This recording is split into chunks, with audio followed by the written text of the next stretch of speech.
Hello audience, Netaji sporting ক্লাবের ছেলেরা যখন 26শে জানুয়ারি চন্দ্রকোনা থানা অন্তর্গত আকনা গোপালপুর গ্রামে সরস্বতী মায়ের পুজো উপলক্ষে সমারোহে এসো হে পরমতর সুন্দর এসো হে ডান্স লাভার বন্ধুদের নাচাতে ও স্টেজ কাঁপাতে নদিয়া ফ্রিমাস অরূপ দা প্রচলিত অরূপ ড্যান্স একাডেমিকে নিয়ে আসছে।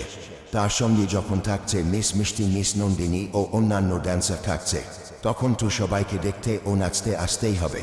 রেডি তো অল ক্লাব মেম্বারের ছেলেরা? Y una vez más se viene